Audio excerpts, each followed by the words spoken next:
Good morning everyone, কেমন আছেন সবাই? আশা করছি সবাই খুব ভালো আছেন।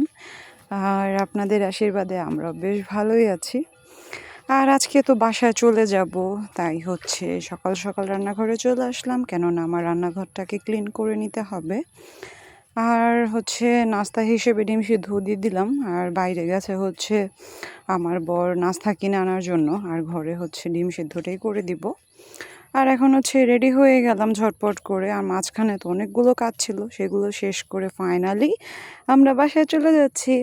আর এখন হচ্ছে প্রায় 1:45, আর আমরা তো হচ্ছে ট্রেনে যাব না, যেহেতু আমাদের মানে যাওয়ার কোনো ডেট ফিক্সড ছিল না, তাই হচ্ছে বাসে যেতে হচ্ছে। তাছাড়া আজকে তো বুধবারে হচ্ছে ট্রেনের টিকিট পাওয়া যায় না নেত্রকোনা, মানে ট্রেন চলবে না আর কি, বুধবারে বন্ধ। তখন হচ্ছে আমি প্রণয় রেডি হয়ে গেছি, আমার বর তো আগেই বের হয়ে গেছে সিএনজি ডাকার জন্য। তো আমি আর প্রণয় হচ্ছে বের হয়ে যাচ্ছি, আর আমার বর হচ্ছে আর যাতে তাকে উপরে আসতে না হয়, তাই হচ্ছে ওকে সারপ্রাইজ দিব নিচে দাঁড়িয়ে।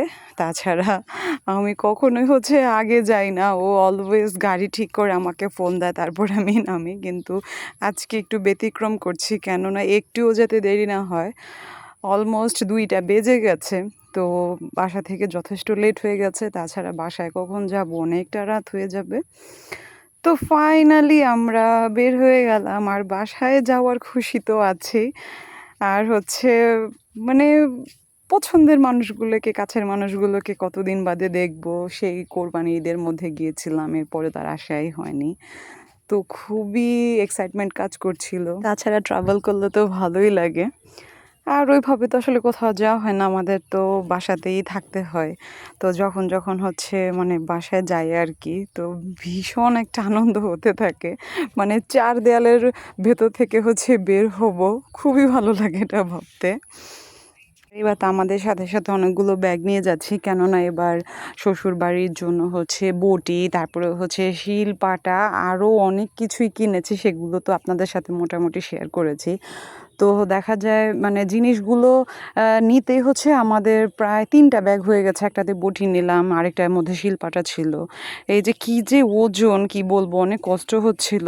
কিন্তু কি আর করা যাবে, আমার শাশুড়ি মার হচ্ছে ভালো একটা শিলপাটা নেই। তো আমি যখন হচ্ছে বউ হয়ে গেছি ওই বাসাতে, তখন হচ্ছে দেখতাম যে তার সংসার জীবনের পাটা, মানে তার শাশুড়ি মায়ের পাটা মেবি।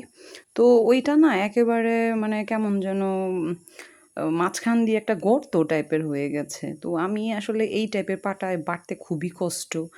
আর এই কষ্টটা যে শুধু আমার একার বিষয়টা এমন না, আমার শাশুড়ি মারও হয়। তো সব কিছু চিন্তা ভাবনা করে হচ্ছে তাকে জিনিসগুলোকে কিনে দিলাম, আশা করি সে খুবই খুশি হবে। আর এখন হচ্ছে একটার পর একটা ব্যাগগুলোকে নিয়ে হচ্ছে ওরা সিএনজিতে উঠে যাচ্ছে। প্রণয় তো খুবই এক্সাইটেড ছিল, কেননা সে হচ্ছে মাসির বাসায় যাচ্ছে। আর সে হচ্ছে আমার বিয়েতেই গিয়েছিল, এরপর তো আর যাওয়া হয়নি। আর ব্যাগগুলো নিয়ে যে কিভাবে বের হয়েছিলাম, আমি তো হচ্ছে একটা ব্যাকপ্যাক হচ্ছে পিছনে নিয়েছি, আরেকটা হচ্ছে সামনে নিয়েছি, হাতে নিয়ে নেমেছি, মানে কি যে অবস্থা হয়েছিল, অনেকগুলো ব্যাগ হয়ে গেছিল। আসলে দুর্গাপূজা হচ্ছে 2 দিন পরে, এজন্য আমাদের কিছু এক্সট্রা করে কাপড়ও নিতে হয়েছে। যাই হোক, ফাইনালি আমরা সিএনজিতে উঠে গেলাম, আর এখন যাচ্ছি হচ্ছে মহাখালী বাস টার্মিনাল। সেখান থেকে হচ্ছে আমরা বাসে উঠে যাব। আর গুলশানে একটুখানি জ্যামও ছিল, তো এখানে হচ্ছে অনেকটা সময় আমাদের লস হয়ে যায়। তাছাড়া বাসা থেকেও তো বের হতে অনেকটা দেরি হয়ে গেছে, কেননা হাতে অনেকগুলো কাজ ছিল, যেহেতু লাস্ট নাইট আমার কোনো কিছুই পরিষ্কার করা হয়নি, আর হয়েও ওঠে না, খাওয়া দাওয়া শেষ করে আসলে এগুলো হয় না। তাছাড়া আমরা সকালে বের হবো, তখনও তো আমাদের কিছু নাস্তা খেতে হবে। তো সব কাজ শেষ করে দেন হচ্ছে আমি সকালবেলায় সব কিছু মানে ওই কাজগুলো শেষ করে নিয়ে তারপরে হচ্ছে বের হয়ে গেলাম। তাছাড়া আমার বড় হচ্ছে একটু, তারও কাজগুলো শেষ করে দেন একবারে বের হলো। আর সে তো বলছিল যে আরও 2টা দিন ঢাকায় থেকে দেন হচ্ছে গেলে ভালো হতো, কিন্তু কি আর করা যাবে, শ্বশুরের কাজ পড়ে গেছে, তো 2 দিন পর তা যাওয়ার সুযোগ নেই। তো ফাইনালি আমরা বাসে উঠে গেলাম। তো এটাই বলছিলাম যে আমি যদি চোখ বন্ধ করে দেখতাম যে আমি শ্বশুরবাড়ি চলে আসি, কতই না ভালো হতো। কেননা আমার এইভাবে করে বাস জার্নি খুব একটা পছন্দ না, ট্রেন জার্নি ভালো লাগে। আর আমি একটা পিলো এনেছিলাম, ভেবেছিলাম একটু আরাম করে ঘুমানো যাবে, কিন্তু এটা আসলে হয়নি। কেননা বাসের সিটগুলো কেমন যেন ছিল, আর এটা হচ্ছে শাহজালাল বাস, সিটগুলো খুব একটা ভালো না। আর পিলোটা হচ্ছে ঘাড়ের মধ্যে ওভাবে করে মানে রাখাও যাচ্ছিল না, প্রচুর ব্যথা লাগছিল। আর আমি তো একটুখানি অসুস্থ ফিল করছিলাম বাসের মধ্যে। আর যেটা কখনো হতো না আগে, সেই জিনিসগুলোই হচ্ছে ইদানিং হয়ে থাকে। যেমন বাসে ওঠার কিছুক্ষণ পর থেকে হচ্ছে বমি বমি একটা ফিল হবে, তারপর হচ্ছে প্রচুর মাথা ব্যথা করে। আর ইদানিং তো আমি হচ্ছে সেই অ্যাক্সিডেন্টের পর থেকে আমার প্রচুর মাথা ব্যথা করতেই থাকে। তো এটা যে আসলে কবে যাবে সেটাও বুঝতে পারছি না। তবে ডক্টর বলেছে কিছুদিন সময় লাগবে এগুলো যেতে, কিন্তু প্রচুর খারাপ লাগে। তাছাড়া আমার তো মাইগ্রেনের একটু প্রবলেম আছেই। তো এখন হচ্ছে আমার বর কিছু নাস্তাও নিয়ে আসলো, কেননা সুগারের ঝামেলা আছে, তাছাড়া কিছু খেতেও হতো, শরীরও খারাপ করছিল। আর আমার যেটা হচ্ছিল মানে বমি বমি আছে না, যে বমি হয়ে যাবে, ওইটা হলে কিন্তু একটু রিল্যাক্স লাগে, কিন্তু বমির মতন একটা সিমটম হচ্ছে কিন্তু বমি হচ্ছে না, এইটা কিন্তু খুবই কষ্টকর একটা বিষয়। তো এইটাই হচ্ছিল আমার সাথে। আর বাস হচ্ছে বিরতি টাইম দেওয়ার সাথে সাথে আমার বর হচ্ছে নিচে গিয়ে হচ্ছে কিছু নাস্তা নিয়ে আসছে। তো আমার আর পূর্ণের জন্য হচ্ছে স্যান্ডউইচ নিয়ে আসছে, আরও হচ্ছে মুড়ি ভর্তা এনেছে, আরও কিছু এনেছে, বিস্কিট, তারপরে হচ্ছে কিছু চিপস, এগুলো নিয়ে আসছিল।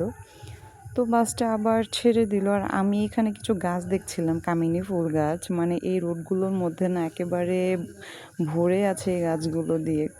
আর আমি আমার বরকে বলছিলাম যে এরকম একটা গাছ হচ্ছে বাসায় লাগাতে হবে, মানে আমার শ্বশুর বাড়িতে। তো এই ফুলটার ঘ্রাণ কিন্তু খুবই ভালো লাগে, যেমন রজনীগন্ধার কিন্তু একটা স্ট্রং স্মেল হয়ে থাকে। আর এই রকমটা হচ্ছে কামিনী ফুল, আর এটা ছোটোবেলায় আমার বাবার বাসায় ছিল, যদিও গাছটা কেটে ফেলেছে। কিন্তু একটা সময় হচ্ছে এই কামিনী ফুল ডালের মধ্যে আমি দোলনা বেঁধে দোল খেতাম, তো সেই স্মৃতিগুলো মনে পড়ে যাচ্ছিল। আর আমার ঢাকার বাসায় হচ্ছে মানে আমার বাসার নিচে একটা এরকম গাছ আছে একজনের বাসায়। তো আমি হচ্ছে সেদিন যে বাসার নিচে মানে একটা জায়গায় গিয়েছিলাম আর কি কিছু কেনাকাটা করার জন্য। তা আমি সেই গাছটাকে না মানে দেখতে দেখতে আসছিলাম, যে কী যে ভালো লাগছিল, ছোটোবেলার স্মৃতিগুলো মনে পড়ে যায় কিছু কিছু জিনিস দেখতে আসলে। আর আমি ছোটোবেলায় প্রচুর দোল খেতাম, মানে যে গাছই হতো না কেন, কোনো রকম একটু দড়ি বেঁধে তার মধ্যে হচ্ছে কোনো একটা মানে কিছু দিয়ে হচ্ছে প্রচুর দোল খেতাম। আমার খুবই ভালো লাগে। এখন হচ্ছে শ্বশুর বাড়িতে এই কাজটা করে থাকি, আমাকে তো দোলনা বেঁধে দিয়েছে গাছের ডালে। এই জিনিসটা আমার খুবই খুবই পছন্দের বলতে গেলে। আর দেখতে দেখতে হচ্ছে রাতও হয়ে গেল, আর আমরা হচ্ছে এখন নেমেও যাব, চলে আসছি। তো এসেছি হচ্ছে নেত্রকোনা জেলাতে। এখান থেকে হচ্ছে আমাদের একটা সিএনজি নিয়ে দেন হচ্ছে আমাদের বাসায় যেতে হবে। আর আমাদের বাসা হচ্ছে নেত্রকোনা থেকে একটু ভেতরে, তো একটা সিএনজি রিজার্ভ নিতে হবে। আর সিএনজি নিয়ে হচ্ছে আমাদের একটু মাছ বাজারেও কাজ আছে, সেখানে হচ্ছে কিছু মাছ কিনে দেন একবারে বাসায় চলে যাব। আজকে জার্নিটা খুবই বোরিং একটা জার্নি হয়েছে, কেননা শাহজালাল যেভাবে করে টানে আজকে ওইভাবে করে সে টানতেই পারেনি। ড্রাইভার তেমন এক্সপার্ট ছিল না, তাছাড়া রাস্তার মধ্যে একটু যথেষ্ট জ্যামও ছিল রোডগুলোতে। তো একটা বোরিং একটা জার্নি বলাই যায়। তার মধ্যে হচ্ছে প্রচুর গরম, আমরা তো একেবারে সারাক্ষণই ঘেমে যাচ্ছিলাম। তো ফাইনালি আমরা একটা সিএনজি নিয়ে নিলাম। আর এই জায়গার সিএনজিগুলো কিন্তু এমনই হয়, কোনো গেটেড কোনো কিছুই থাকে না, এভাবেই মানে এদের সিস্টেম আর কি সিএনজি। তো এক এক জায়গায় এক এক রকম হতে পারে। আর নেত্রকোনা সিটিতে যেটা দেখলাম, মানে এইখানে নেই এমন কোনো ব্র্যান্ড নাই, ইনফিনিটি থেকে শুরু করে ইজি, তারপর হচ্ছে এরকম করে সব কিছুই আছে। মানে ঢাকায় যে জিনিসগুলো আছে আর কি, শোরুম বা যাই কিছু, সবগুলো হচ্ছে নেত্রকোনা মানে সিটিতে প্রপারটাতে পাওয়া যায়। আর এখানে বেশ কিছু আনারসও দেখছিলাম, আর এই জায়গার আনারসগুলো না খুবই বড় হয়ে থাকে।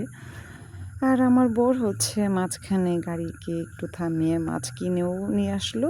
আর এখন ফাইনালি বাসার উদ্দেশ্যে আমরা রওনা হয়ে গেলাম। তো দেখতে দেখতে চলে আসলাম আমার শ্বশুর বাড়িতে। আর আমাদেরকে হেল্প করার জন্য হচ্ছে আমার দেবর মশাই চলে আসলো, আমি ডক্টর বলে থাকি। এই শিলপাটাটা প্রথম দিকে টানতে কষ্ট হয়েছে আমার বরের, তো পরবর্তীতে হচ্ছে আমার ডক্টর দেবর সে হচ্ছে পুরোটা রাস্তা বয়ে এসে বাসা তৈরি মানে আমাদের ঘর তৈরি পাটাটা নিয়ে যাচ্ছিল। আর এত ওয়েট ছিল কি বলবো, প্রচুর ভার। আর কিভাবে যে নিচ্ছিল খুব খারাপ লাগছিল ওর কথা চিন্তা করে, যে হাত তো একেবারে ব্যথা হয়ে যাবে। আর এই বাসার হচ্ছে যে জিনিসটা আমি সবসময় লক্ষ্য করে থাকি, সবাই মোটামুটি হেল্পফুল। মানে কারো কাজে আছে না যে যার যার কাজ সে করবে, বিষয়টা এমন না। দেখা গেছে আমার কাজ আরেকজন করে দিচ্ছে, তারপর হচ্ছে তার কাজ আমি করে দিচ্ছি, মানে এরকম একটা মিলে বাসাতে দেখা যায়, তো ভালো লাগে এই বিষয়টা। আর বাসা ঢুকতে ঢুকতে একটু খারাপও লাগছিল, কেননা গত বছর হচ্ছে এই সময় আমার শ্বশুর বেঁচে ছিল। আর যেটা হতো সব সময়, যেমন ঘরে ঢোকার সাথে সাথেই হচ্ছে বাবা মানে বসে থাকতো, এটা সেটা আমরা গল্প করতাম। তারপর হচ্ছে আমরা যতটা সময় রোডে থাকতাম কতবার যে কল করতো হিসেব ছাড়া, যে কোন পর্যন্ত এসেছি বা কি এগুলো জিজ্ঞেস করতো। একদিন তো আমরা সবাই মরে যাব, তবে আমি যেটা ফিল করি আমার লাইফে হচ্ছে আমার শ্বশুর বেঁচে থাকাটা খুব ইম্পর্ট্যান্ট ছিল। মানে আর কিছুদিন যদি বেঁচে যেত খুবই ভালো হতো, কেননা সে খুবই ভালো লোক ছিল। তাছাড়া আমাকে প্রচুর আদর করতো, এটা আমি কখনোই ভুলবো না। নিজের বাবাকে তো হারিয়েছি প্রায় 14 বছর হয়ে গেছে, এখন হচ্ছে শ্বশুর বাবাকেও হারিয়ে সেটার 1 বছর হয়ে গেল। আর বর্তমান তো দুই বাবার মধ্যে এক বাবাও বেঁচে নেই, তো বাবা ডাকার জায়গাটা একেবারে হারিয়ে গেছে জীবন থেকে। আর আমার বর হচ্ছে গাড়ি থামিয়ে যে মাছ এনেছিল তার মধ্যে হচ্ছে চিংড়ি আর ইলিশ মাছ ছিল। তো আমার শাশুড়ি হচ্ছে রান্না তো সে করে রেখেছে অনেক কিছু, তার মধ্যে হচ্ছে চিংড়ি মাছটা একটু ভুনা করে দিল আমাদেরকে। তো সেটা দিয়ে খাবার কমপ্লিট করছিলাম। আর সে অনেক কিছু রান্না করেছিল, ডাল, তারপর হচ্ছে কচু বুট দিয়ে, মানে নিরামিষ তো সে 1 বছর নিরামিষ খাবে, যেহেতু আমার শ্বশুর মারা গেছে। আর আমাদের জন্য হচ্ছে অনেক কিছু রান্না করেছে। দিন পর হচ্ছে আমি আমার শাশুড়ি মার হাতে লতি দিয়ে ছোট মাছের তরকারি খেলাম, খুবই ভালো লাগছিল। আর এখন খাওয়া দাওয়া শেষে হচ্ছে আমি আমার শাশুড়ি মাকে বাসা থেকে যেগুলো এনেছিলাম সব কিছু বুঝিয়ে দিচ্ছি। আর এটা হচ্ছে আমার কাছে খুবই একটা বেস্ট পার্ট বলতে গেলে। আমার খুবই ভালো লাগে যে কারোর জন্য কিছু এনে মানে কতক্ষণে তার হাতে হচ্ছে জিনিসগুলো বুঝিয়ে দেবো, আমার খুবই ভালো লাগে। এটার অপেক্ষা করছিলাম যে তার হাসি মুখটা আমি কখন দেখব, যেহেতু সে জানেন আমি তার জন্য কি কি এনেছি। তবে হ্যাঁ, সে খুবই খুশি হয়েছে। আর আমি যখন হচ্ছে তাকে শিলপাটাটা বের করে দেই, তখন হচ্ছে সে আমাকে বলছিল যে সেও ভেবেছিল সে একটা পাটা কিনবে। তো আমি হচ্ছে না বলে তার জন্য পাটা নিয়ে আসছি। তো সে এটা দেখে খুবই হাসছিল যে আমি মনে মনে করেছি আর সেটাই তুমি এনে দিলে। উনার কথা শুনে তো আমি অনেক খুশি হয়েছি, কেননা মানে তার প্রয়োজনীয় জিনিসটাই হচ্ছে মেনে দিতে পেরেছি। আর সে হচ্ছে যে হাতের এই চষিগুলো খুবই পছন্দ করে খেতে, তো তার জন্য নিয়ে আসছি। আর এখানে যে জেঠিমনির জন্য চিয়া সিড এনেছিলাম 1 কেজি, তো তাকেও দিবা। মোটামুটি আমি যাই কিছু নেই না কেন একটু জেঠিমনিকেও মানে দেওয়ার ট্রাই করি। যে আসলে আমার শুধু জেঠি শাশুড়ি বিষয়টা এমন না, সম্পর্কের বন্ধনে হয়তো আমরা মানে শাশুড়ি আর হচ্ছে ভাইস্তা বউ বলা যায়, তবে আমাদের সম্পর্কটা একটা ফ্রেন্ডলি সম্পর্ক। আমরা এমন কোনো কিছু নাই যে আমরা শেয়ার না করি। আর তাকে হচ্ছে দিন শেষে আমি অনেক বেশি ভালোবাসি, আর সেও যথেষ্ট আমাকে স্নেহ করে থাকে। আর আমার বিয়ের পর হচ্ছে আমাকে যদি সর্বোচ্চ কেউ কোম্পানি দিয়ে থাকে কিংবা আমাকে বুঝে থাকে, সে বুঝেছে। কেননা একটা মেয়ে যখন নতুন বিয়ে করে বাসায় আসে তখন কিন্তু তার অনেক কিছুই ভালো লাগে না, আমার নতুন পরিবেশ। তো সেই জায়গা থেকে আমার জেঠিমনি আমাকে অনেক হেল্প করেছে। তাছাড়া সে আমাকে অনেক কিছু কাজও শিখিয়েছে, আমি তো এত কিছু পারতাম না। আর এই যে বুটিটা দেওয়ার সাথে সাথে আমার শাশুড়ির মুখের হাসিটা আপনারাই দেখেন। সে আসলে খুবই খুশি হয়েছিল আমার এই জিনিসগুলো পেয়ে। আর আমার তো এগুলো এনে হচ্ছে খুবই সার্থক হয়েছে, কেননা কোনো কিছু যদি কারো জন্য নিয়ে যাওয়া যায় আর সেটা দেখে যদি সে মানে খুশি হয়, এইটার আনন্দ কিন্তু অনেক। আর তখন হচ্ছে সব কষ্ট সার্থক হয়ে যায়, যে এতটা দূর থেকে আমরা জিনিসগুলোকে ক্যারি করে এনেছি। সে হচ্ছে বারবার করে বলছিল যে এত দূর থেকে তুমি এই জিনিসটা কেন আনতে গেলে, এটা তো অনেক কষ্ট হয়েছে আনতে। কিন্তু ওই যে বললাম না, কিছু জিনিস কষ্ট হলেও না মানে ভালো লাগে করতে। আর এই জিনিসগুলো টানতে হয়তো কষ্ট হয়েছে সত্যি, তবে কষ্টটা সার্থকও কিন্তু হয়ে গেছে, কেননা জিনিসগুলো তার প্রয়োজন ছিল আর সে খুশি হয়েছে। আর এটাই হচ্ছে আমাদের জন্য অনেক কিছু। আর একটা জিপটো এনেছিলাম, এটা তো ক্লিনার আপনারা সবাই জানেন মোটামুটি। তো আমাদের বাসার এটা খুব দরকার ছিল। তো সেটাতে আমি অনেক আগে কিনে রেখেছিলাম, সেটাও এনেছি। আর টুকটাক কিছু জিনিস আছে, সেগুলো হচ্ছে নেক্সট টাইম দিব। আর এখন হচ্ছে আমি চাদর এনেছি, সেটাও বার করে দিচ্ছিলাম। আর এখানে প্রণয় হচ্ছে আমাকে হেল্প করছিল, কেননা এটা এত ওয়েট ছিল কি আর বলবো। ও থাকা তো অনেকটা ভালো হয়েছে, আমি তো এটাকে একেবারে উঠাতেই পারছিলাম না, যথেষ্ট ভার। আর সে বলছিল যে আন্টি আমাকে দাও, আমি দেখাচ্ছি। এটাই হচ্ছে ছেলে আর মেয়েদের মধ্যে পার্থক্য, মানে মেয়েরা আমরা যেটা পারি না সেটা ও একটা বাচ্চা হয়ে সেটা করে ফেলেছে। পাটা শেফট অনেক সুন্দর ছিল, সেটা দেখে তারও বেশি খুশি হয়ে গেল। আর সে বলছিল যে এইরকম পাটা আসলে হয় না, যেমন মাপটা সঠিক হয় না, অনেক সময় দেখা যায় পাটা অনেক লম্বা হয়ে যায় কিংবা পাশে বড় থাকে না, কিন্তু এই পাটার সাইজটা একেবারে পারফেক্ট হওয়াতে সে অনেক বেশি খুশি হয়ে যায়। এই বাসায় না প্রচুর ইঁদুর, যেমন হচ্ছে কয়েকদিন আগে মানে আমার শাশুড়ি আমাকে ফোনে বলছিল, আর আমি তো সেটা এসে দেখলাম, মানে বিছানার চাদর কেটে ফেলেছে, কি একটা বাজে অবস্থা। আমার ননদের হচ্ছে মেয়ে হয়েছে, তো সেখানে গিয়েছিল আমার শাশুড়ি, তো কয়েকদিন বাদে বাসায় এসে দেখে চাদর কেটে ফেলেছে, তোশক কেটে ফেলেছে, মানে কি যে একটা অবস্থা এই বাসার। তখন আমি বলেছিলাম তুমি কষ্ট পেও না, আমি তোমার জন্য চাদর এনে দিব। তাছাড়া আমি যখন ঢাকা থেকে আসি, আমার মানে লাগুক আর না লাগুক, আমার যদি ভালো লাগে আমি সেই জিনিসটা হচ্ছে সাথে করে নিয়ে আসি। ব্লগটি আজকের মতো এখানে শেষ করব। ভালো থাকবেন সবাই, সুস্থ থাকবেন, আর আমাদের পরিবারের জন্য বেশি বেশি আশীর্বাদ করবেন। শুভরাত্রি।